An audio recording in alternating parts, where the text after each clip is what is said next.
Hi, I'm Rob. And I'm Rob. And this is Ask Rob and Rob.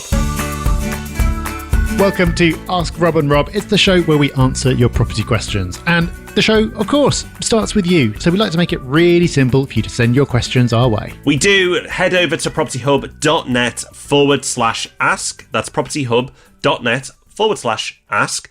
There, you can leave us a message. You can call us and leave a voicemail if you prefer.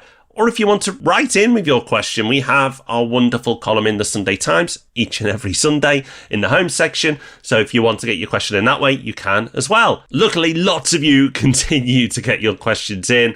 So let's start with Owen. Hi, Rob and Rob. This is Owen here. I have a question for you about extracting wealth from a portfolio of properties that were all purchased because they were basically weighted towards capital growth rather than rental yield.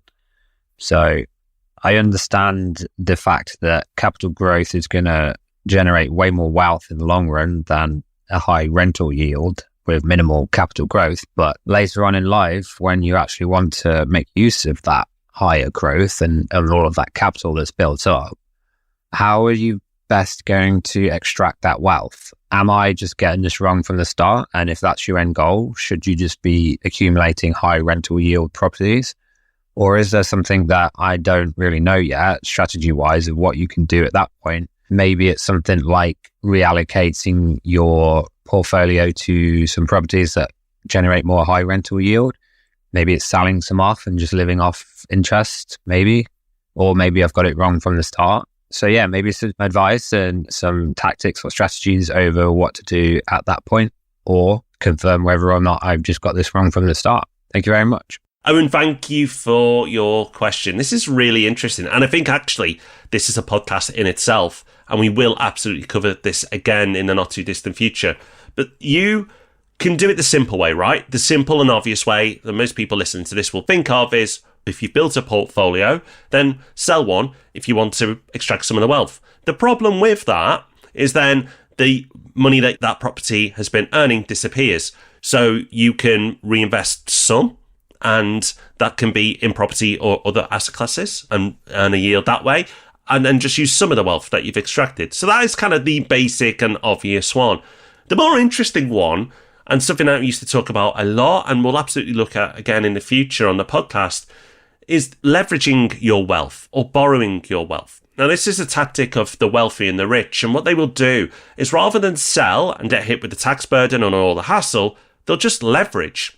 So if you have a property and it's gone up in value over time, and let's say you've owned it for the majority of your life and there's over £1 million worth of equity in there, what you could do is every 2 to 5 years, depending on what you want to do, is just extract a little bit of that wealth. So you could say, okay, well, I'm going to take a 2-year product out, but over those 2 years, I'm going to take £70,000 out, and I'll get £35,000 for each year put aside.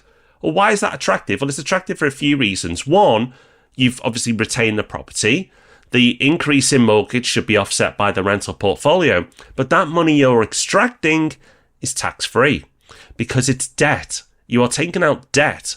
Debt is not taxable. And that's why so many of the rich and wealthy do this. So it's a really interesting strategy that I'll tease here, but we'll absolutely go into more detail in the future.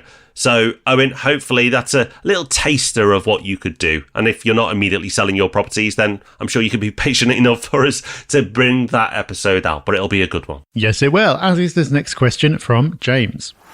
Hey, Rob and Rob. Thanks for all the great free content you guys keep delivering. My question's more related to a house I own rather than a rental property, but I'm guessing the information could still be used in the same way.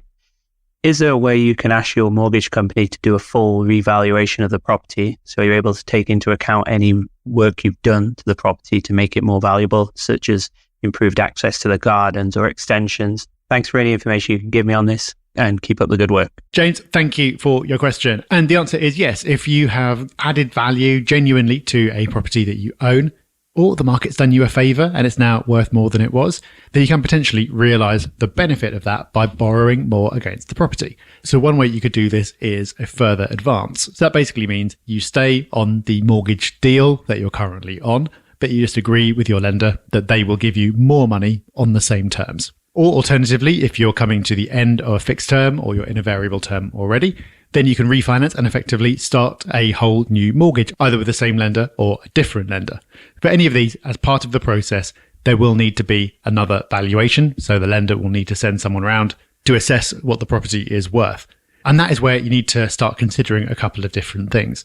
First of all, of course, they could disagree with you. You could get a surveyor on a grumpy day and they come to the conclusion that it's not worth what you think it's worth. And unfortunately, there's not a great deal you can do about that other than going and starting again with another lender who might use a different surveying firm.